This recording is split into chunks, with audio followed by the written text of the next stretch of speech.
Grace, I have a confession to make. You were my first. Really? Oh, that's sweet. Let's see. You were my, I don't know, 3,000 something. Word up.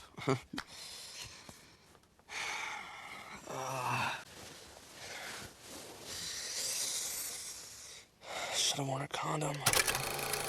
What is up, YouTube, and welcome back to Tactical Newbie, the channel where a newbie like me gets into all things tactical. With the funny movie introductions out of the way, per usual, like we always do, let's get right into today's video. So today's video is going to be yet another tactical review video, a part of the tactical review segment. Obviously, you can see there's kind of a trend here. There's been an ongoing grouping of videos pertaining tactical review. As I stated before in previous videos, this will kind of be an ongoing thing that is going to be more, at least as it pertains to the tactical review segment of videos, is going to be more of a direct feature for a specific item or grouping of items that I've gotten either through Amazon or directly through a specific manufacturer that isn't necessarily a highlight of a system like a battle belt system or a plate carrier system. This is kind of going to be more of an independent review on an independent item that will slowly evolve and grow into something that I'm going to at least utilize, obviously, in my day-to-day training and or in my prep or anything of that nature as it kind of pertains to the tactical, I guess, arena or genre, so to speak. But with all the rambling out of the way, let's get right into today's video. So today's video is going to be the at least the review for the Green City Duffle Bag. I believe this is a 68-liter bag, pretty big bag.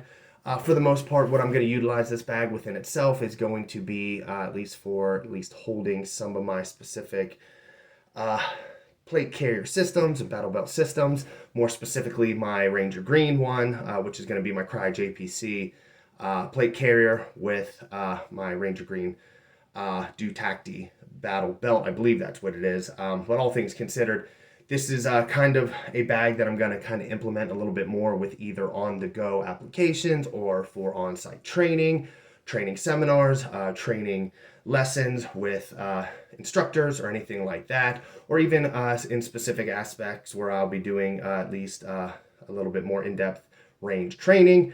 Obviously, you need to get a lot of these items, plate carrier, battle belt, holsters, obviously firearms and stuff of that nature from point A to point B. This 68 liter, I think, bag is what I am going to be utilizing to get items from point A to point B. Because as anybody does know in the tactical industry, the combination of a plate carrier, a battle belt, helmet, nods, a bunch of other gear, IFAK, you name it, a pistol, a bunch of holsters, all that stuff kinds of tend to add up with weight over a period of time as I ramble. And the bag's going to help utilize that. I don't know why I'm making this more difficult than it really is. At the end of the day, it's just the bag's just going to carry a bunch of items. So with all that being said, let's get right into the review, and I will see you guys on the other side. Alrighty guys, and away we go. So this is the Green City Duffle Bag. It is 68 liters, 27 inches by 14 inches by 11 inches. All in all, it is a pretty big duffel bag. The main purpose of getting this bag, as I stated kind of in the intro, was essentially to kind of hold, at least to have one central bag to kind of hold all of my loadout gear or tactical gear, which would include obviously my plate carrier, battle belt, helmet if I wanted to, and then a couple other additional items, IFAK, maybe some additional mags, obviously my pistol if I wanted to, just kind of necessarily be a kind of a one-stop shop to carry all the items that I would need to carry, either to take it out to the range or to take it out to do some, practice or training or anything of that regard. The main purpose, like as I did state, and I'm kind of hammering home over and over again, is just it's not necessarily a bad thing to have one big duffel in which you can kind of just pick up and throw into the truck and head where you need to go, and you don't have to worry about loading everything up and making it fit in a smaller bag. The 68-liter bag is kind of perfectly ideal for something as big and as bulky as a plate carrier and a battle belt. As you'll see the later part of the video, when it comes to stuffing at least the bag out, you'll see that even with the 68-liter bag, it's still, you know, it's a pretty tight fit with my Krydex JPC 2.0 and my battle belt. Just goes to show just how big and bulky plate carriers can get, and how you know, how difficult they can be to stow them into a bag and to obviously carry them from point A to point B. But going to the actual bag within itself, I already did kind of showcase a front zipperable pocket on the front side of the bag. There is a matching one on the rear side of the bag as well. There is also a zipperable pocket at the top side of the bag to be able to stow like ER Pro or any items, smaller or middle tier items across the board. Kind of showcasing the rear pocket, as I stated before, that matches the front pocket. You do have 3 slits that are made of mesh where you can kind of slide items in as needed. Material and stitching is of a good quality. You also do have MOLLE on all 4 points of the bag if you wanted to MOLLE on some additional items like an IFAC pack, or, you know, medical, or maybe additional mag holder. I don't know. I mean, really at the end of the day, the world is your oyster. You can basically put on it whatever you want at the end of the day. But yeah, all things considered, I got the bag at, I guess, in a Ranger green or / OD green color, just because I wanted to match with the loadout that I was going to be stuffing this bag with, which would be my Ranger green Krydex JPC 2.0. Taking a look at the inseam of the bag, you can see that there is quite a bit of available space to be able to put a lot of the items that you might need. You do have 2 mesh pockets at the top of the zipperable pocket if you wanted to stow some smaller items there. You do also have some zipperable dividers if you wanted to kind of divide things out based on need. Again, the bag is, for me, it's going to be utilized to carry all of my, at least quote unquote, my loadout gear or my tactical gear, but you can obviously set up with this bag size and with some of the features that it has available, you can kind of set this bag up to be basically whatever you want it to be, even if it was something as simple as just kind of a bag, you know, to take with you, you know, on flights or travel or anything like that. It kind of has a multitude of different applications depending on who you see fit and what you may need. All right, who's ready for a wing? Yours are the turkeys. Well, I know what you like. How about a leg? Alrighty, now from here we'll get into kind of filling the bag out. As you can see, I got my Krydex JPC 2.0. I'm just going to go ahead and stuff that into the bag, as well as my Dutacti battle belt, fully loaded and set up with everything kind of ready to go. So essentially the idea is to kind of prep this bag out and have it kind of ready to go, so as soon as I unzipper the top flap, I can grab everything that I need without any real setup or minimal setup at best, and kind of get rolling with what I need to do. One thing that I forgot to touch on at the beginning of the video is the retail price for the bag within itself. It was $44.90 at the time of purchase at Amazon. So take that in consideration. For a little bit under $50, you get a pretty decently sized and decent quality duffel. So touching on what I was kind of stating about the bag fill, as you can tell with my plate carrier, the bag within itself is already about like 70% full before throwing in the battle belt. Luckily enough, the design of the bag within itself does have that kind of top pop out that does at least allocate some additional room and clearance when zippering the bag up for awkward sizing of specific items, like how my plates kind of sit on top of each other. I guess the bow within the plates themselves kind of create a weird kind of offset. that then kind of bulges up and outward at the top of the bag. But the bag seemed to handle it pretty well.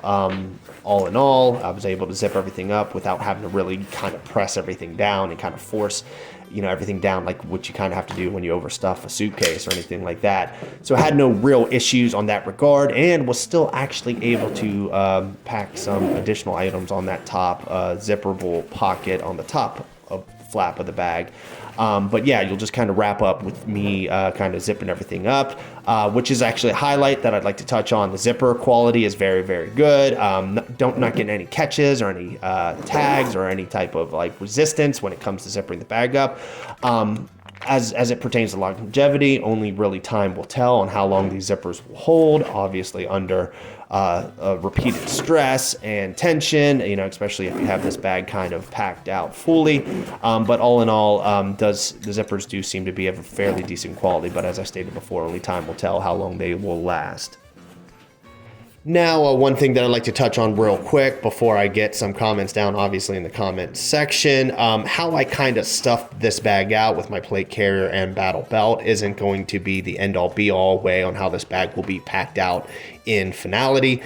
This was just kind of a quick kind of showcase of obviously how, or at least what this bag can necessarily carry.